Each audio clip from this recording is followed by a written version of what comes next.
বাচ্চাদের স্কুল টিফিনের জন্য থাকছে একই ভিডিওতে দুই রকম দুর্দান্ত স্বাদের আলু ডিম দিয়ে তৈরি দারুণ টেস্টি পরোটা রেসিপি। আসসালামু আলাইকুম বন্ধুরা, কিচেন বাঙালিয়ানা চ্যানেলে আপনাদের সবাইকে স্বাগত জানাই। দারুণ লোভনীয় দেখতে ডিম আলুর পুরে ভরাই নরম তুলতুলে পরোটাগুলো একবার বাড়িতে কাউকে বানিয়ে খাওয়ালে দেখবেন আবার বানানোর রিকোয়েস্ট আসবে।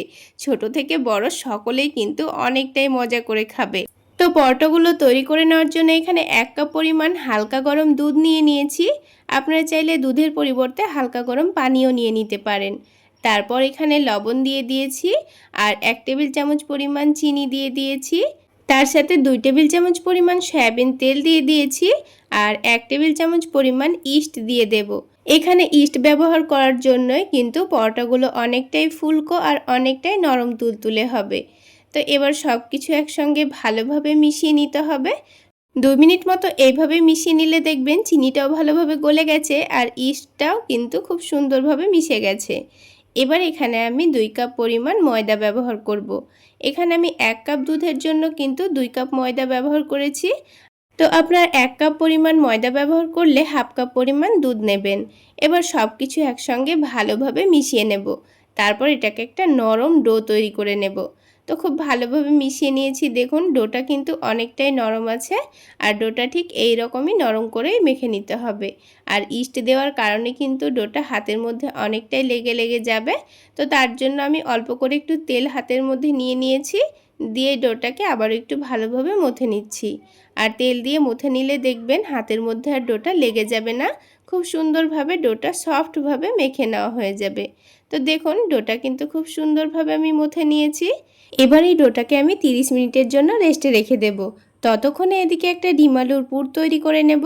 সেজন্য কড়াইয়ের মধ্যে 2 টেবিল চামচ পরিমাণ সয়াবিন তেল দিয়ে দিলাম। আপনারা চাইলে এখানে সরিষার তেলও দিতে পারেন। অল্প করে একটু রসুন কুচি ভেজে নেব। হালকা লালচে হয়ে গেলে এখানে অল্প করে একটু পেঁয়াজ কুচি ভেজে নেব।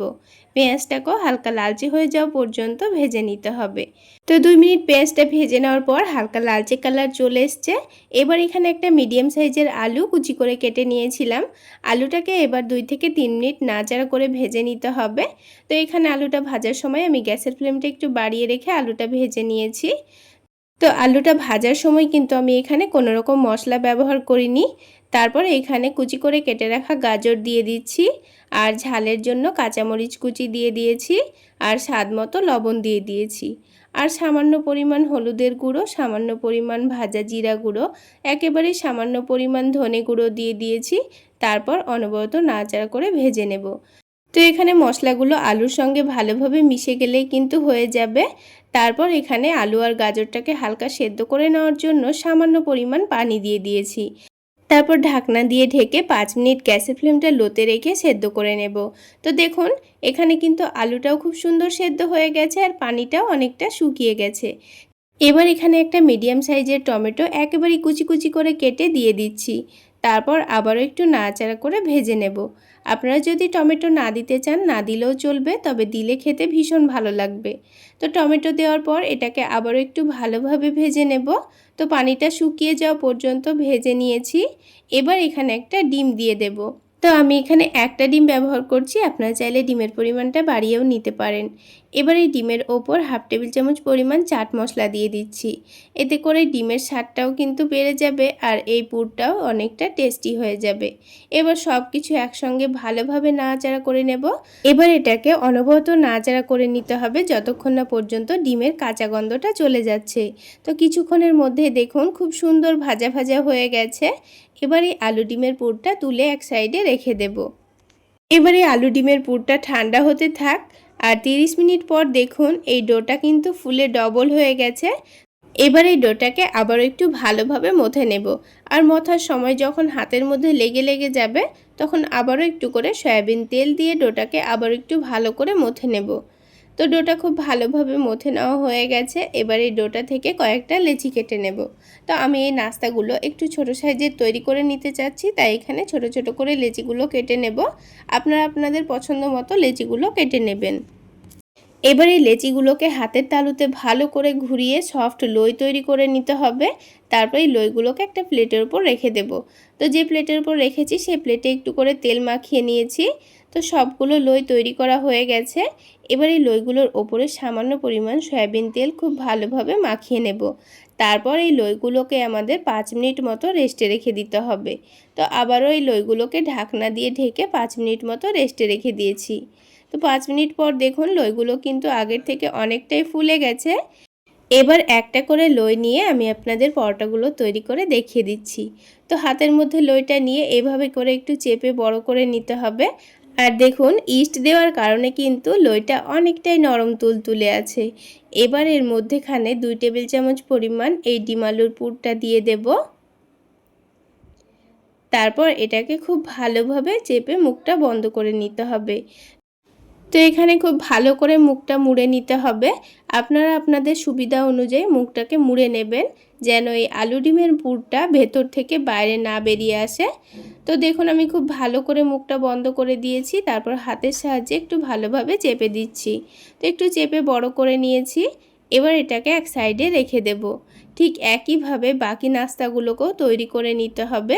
আমি আপনাদের বোঝার সুবিধার্থে আরও একটি তৈরি করে দেখিয়ে দিচ্ছি। তো এইভাবে করে একটু ফোল্ড করে নিয়ে আমি এখানে আলুর পুরটা দিয়ে আবারও ঠিক একইভাবে মুখটা মুড়ে নেব। তো আপনারা যদি চান পরোটাগুলো একটু বড় করে তৈরি করে নেব, তাহলে এখানে একটু বেলনি দিয়ে বেলেও নিতে পারেন, তাহলে পরোটাগুলো একটু বড় হয়ে যাবে। তো আমি পরোটাগুলোকে একটু ছোটোই রাখছি। তো সবগুলো পরোটা ঠিক একইভাবে আমি তৈরি করে নিয়েছি। এবার একটা ছুরির সাহায্যে একটু করে দাগ কেটে দিচ্ছি, এতে করে পরোটাগুলো দেখতে ভীষণ লোভনীয় হবে। তবে আপনারা চাইলে এই কাজটা চামচ দিয়েও করে নিতে পারেন, আবার না দাগ দিলেও কিন্তু কোনো অসুবিধা নেই। তো সবগুলো নাস্তা আমি দেখুন দাগ কেটে নিয়েছি। এবার এই নাস্তাগুলোকে ভেজে নেব। তো প্যানের মধ্যে সামান্য পরিমাণ তেল দিয়ে দিয়েছি। তেলটা হালকা গরম করে নিয়ে এখানে 3টে মতো পরোটা আমাদের ভেজে নেওয়া হয়ে যাবে। আর বন্ধুরা এই পরোটাগুলো কিন্তু ডুবো তেলে ভাজার কোনোই দরকার নেই। তাছাড়া এই পরোটাগুলো কিন্তু একটুও তেল টানবে না, খুব অল্প তেলেই ভাজা হয়ে যাবে। তো দেখুন দুই দিকটাই কিন্তু খুব সুন্দর কালার আসা পর্যন্ত ভেজে নিয়েছি। আর দেখতে দেখুন কতটা লোভনীয় হয়েছে। তো একটি ছুরি দিয়ে দাগ কেটে দেওয়ার জন্য কিন্তু পরোটাগুলো দেখতে অনেকটাই লোভনীয় হয়েছে। তাহলে বন্ধুরা এবার এই পরোটাগুলো খুব সুন্দর কালার চলে এসছে আর আমি পরোটাগুলোকে তুলে নিয়েছি। বাকি পরোটাগুলো ঠিক একইভাবে ভেজে নেব। তাহলে বন্ধুরা আজকের এই ডিম আলুর পুর ভরা দারুণ টেস্টি নরম তুলতুলে পরোটাগুলো আপনাদের কেমন লাগলো অবশ্যই কমেন্ট সেকশানে জানাবেন। আর ভালো লাগলে একটা লাইক শেয়ার করে দেবেন। আর আমার এই সহজ রেসিপিগুলো যদি ইউটিউব চ্যানেল থেকে দেখে থাকেন চ্যানেলটি সাবস্ক্রাইব করে দেবেন। আর ফেসবুক পেজ থেকে দেখে থাকলে পেজটি ফলো করে দেবেন।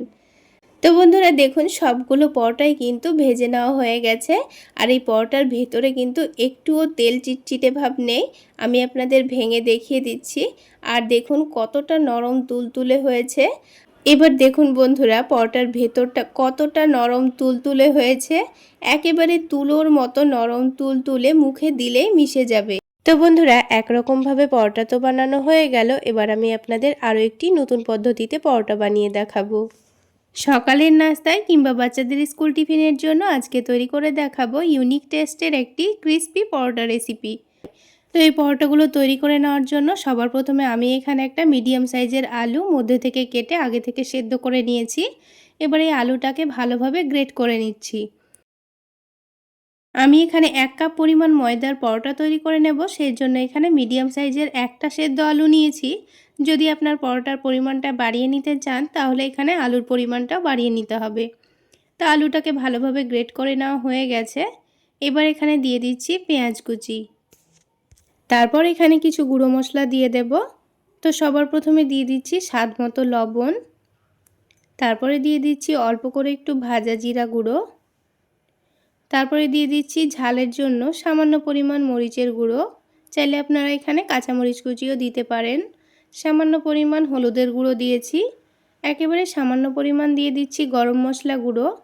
এবার এই পরোটার টেস্টটা একটু বাড়িয়ে নেওয়ার জন্য এখানে আমি 1 টেবিল চামচ পরিমাণ চিনি দিয়ে দিচ্ছি। আপনারা চিনিটা না দিতে চাইলে না দিতেও পারেন। এবার সবশেষে সয়াবিন তেল দিয়ে আলুটাকে খুব ভালোভাবে মাখিয়ে নিতে হবে। তো দেখুন মশলার সঙ্গে আলুটাকে খুব ভালোভাবে মিশিয়ে নিয়েছি। এবার এখানে 1 কাপ পরিমাণ ময়দা নিয়ে নিয়েছি। ময়দাটাকে আমি অল্প অল্প করে দিয়ে আলুর সঙ্গে খুব ভালোভাবে মাখিয়ে নেব। বন্ধুরা আমি এখানে ময়দা দিয়ে পরোটাগুলো তৈরি করে নেব। আপনারা চাইলে এখানে আটা দিয়েও পরোটাগুলো তৈরি করে নিতে পারেন। তো ময়দার সঙ্গে আলুটাকে খুব ভালোভাবে মাখিয়ে নিয়েছি।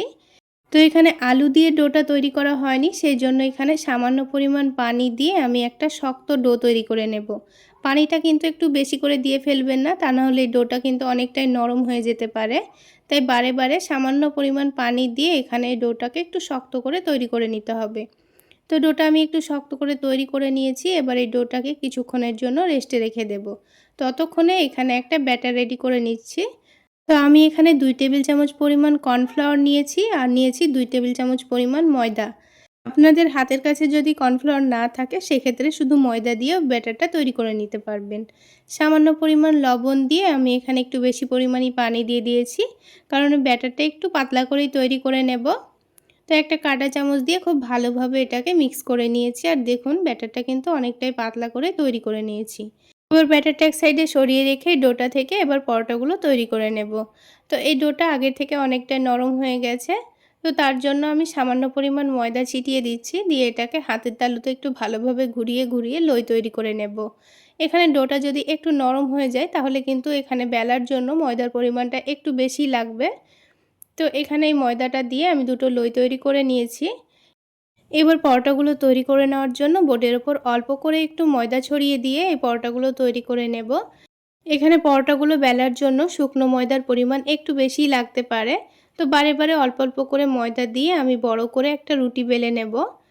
তো বন্ধুরা, একটা পরোটা কিন্তু আমাদের তৈরি করা হয়ে গেছে। এবার এটাকে এক সাইডে রেখে দিয়ে আরও একটা পরোটা তৈরি করে নেব। তো দুটো পরোটাই প্রথমে তৈরি করে নিতে হবে। তো দুটো পরোটাই তৈরি করে নেওয়ার পর আমি আপনাদের পরোটাগুলো কিভাবে বানিয়ে নিচ্ছি সেটা দেখিয়ে দেব। তো এখানে আমাদের দুটো পরোটাই তৈরি করা হয়ে গেছে। তো দুটো পরোটা যখন তৈরি করা হয়ে গেছে, এবার এই পরোটাটার ওপর আমি একটা সেদ্ধ ডিম গ্রেট করে দিয়ে দেব। আমি এখানে শুধু সেদ্ধ ডিম গ্রেট করে দিচ্ছি, আপনারা চাইলে এখানে পনির গ্রেট করে দিতে পারেন কিংবা চিজ গ্রেট করে দিতে পারেন, সেক্ষেত্রেও পরোটাটা খেতে ভীষণ ভালো লাগবে। তো ডিমটা গ্রেট করে দেওয়ার পর এবার এখানে ওপর থেকে একটু করে চাট মশলা ছড়িয়ে দেব, তাহলে ডিমটা খেতে ভীষণ ভালো লাগবে। তবে আপনাদের হাতের কাছে চাট মশলা না থাকলে অল্প করে একটু লবণ ছড়িয়ে দিতে পারেন। এবার এই রুটির চারিদিকে অল্প করে একটু পানি লাগিয়ে দেব, তাহলে এর ওপর থেকে যে পরোটাটা লাগাবো সেটা কিন্তু খুব সহজেই সেট হয়ে যাবে। তো দেখুন চারিদিকে খুব ভালোভাবে পানি লাগিয়ে দিয়েছি। এবার যে পরোটাটা আলাদা করে বেলে রেখেছিলাম সেটা এই পরোটার ওপর রেখে দিচ্ছি। তারপর হাত দিয়ে একটু ভালোভাবে চেপে দিলে কিন্তু পরোটাটা খুব সুন্দরভাবে সেটে যাবে। তো বন্ধুরা, এই একটা পরোটা থেকে কিন্তু আমাদের 4টা পরোটা তৈরি হয়ে যাবে। তো পরোটার চারিদিক খুব ভালোভাবে চেপে দিয়েছি। এবার একটা ছুরি দিয়ে পরোটাটাকে মাঝ বরাবর কেটে দিচ্ছি। তারপর এই পরোটাটাকে আবারও মধ্যে থেকে কেটে দেব। তো আমি এই পরোটাটাকে 4 ভাগে ভাগ করে নিয়েছি। আপনারা যদি পরোটাগুলো একটু ছোট করে বানাতে চান তবে এটাকে 8 ভাগে ভাগ করে নিতে পারেন। তবে আমি 4 ভাগে ভাগ করে রেখে দিচ্ছি। এবার এক পিস পরোটা তুলে নিয়ে এইভাবে করে একটু চেপে দিচ্ছি, তাহলে এই ভেতরের ডিমটা কিন্তু বাইরে বেরিয়ে আসবে না। সেই জন্য এইভাবে করে একটু চেপে দিতে হবে। এবারে বাকি পিসগুলোকে আমি এই বোর্ডের ওপরই এইভাবে করে আঙ্গুল দিয়ে চেপে দিচ্ছি, তাহলে এটা চেপে দিতে সুবিধা হবে। তো আপনারা চাইলে এভাবে করেও কাজটা করে নিতে পারেন। তো ভালোভাবে চারিদিকটা চেপে নেওয়া হয়ে গেলে এবার যে ময়দার ব্যাটারটা রেডি করে রেখেছিলাম সেটার মধ্যে এখানে এই পিসটাকে ডুবিয়ে দেব। তারপর এই পরোটাটাকে তুলে নিয়ে বিস্কুটগুলোর মধ্যে খুব ভালোভাবে কোট করে নিতে হবে। আমি এখানে টোস্ট বিস্কুটকে গুঁড়ো করে নিয়েছি, আপনারা চাইলে ব্রেড ক্রাম্বস দিয়েও এটা করে নিতে পারেন। তো খুব ভালোভাবে পরোটার সঙ্গে কোট করে নেওয়ার পর এবার এটাকে তেলের মধ্যে ছেড়ে দিয়ে ভেজে নিতে হবে। প্যানের মধ্যে আমি এখানে সামান্য পরিমাণ তেল দিয়ে দিচ্ছি। আপনারা চাইলে ডুবো তেলেও এই পরোটাগুলো ভেজে নিতে পারেন। তো অল্প করে তেল দিয়েও ভেজে নিলেও কিন্তু অনেকটাই ক্রিস্পি হয়। তো তেলটা যখন ভালোভাবে গরম হয়ে গেছে তখন আমি পরোটাটা দিয়ে দিয়েছি। তারপর গ্যাসের ফ্লেমটা মিডিয়ামে রেখে একটু সময় নিয়ে পরোটাগুলো ভেজে নিতে হবে, তাহলে এটা অনেকটাই ক্রিস্পি হবে। তো পরোটার একদিক যখন ভাজা হয়ে গেছে তখন এটাকে আমি উল্টে দিয়েছি। দেখুন বন্ধুরা, পরোটার দুই দিকেই কালার কিন্তু খুব সুন্দর চলে এসছে আর অনেকটা ক্রিস্পিও হয়েছে। এবার আমি পরোটাটাকে উঠিয়ে নিলাম। তো ঠিক একইভাবে আমি বাকি পরোটাগুলো তৈরি করে নেব। আর আপনাদের বোঝার সুবিধার্থে আমি আরও একটা পরোটা আপনাদের ভেজে দেখিয়ে দিচ্ছি। তো আরও একটা পরোটা নিয়ে এভাবে ব্যাটারের মধ্যে ডুবিয়ে তুলে নিয়ে এটাকে বিস্কুট গুঁড়োর মধ্যে দিয়ে খুব ভালোভাবে কোট করে নিতে হবে। তো বন্ধুরা, আপনারা যদি চান যে এটাকে ব্যাটারের মধ্যে না ডুবিয়ে না বিস্কুটগুলো কোট করে ভেজে খাবেন তাও কিন্তু হবে।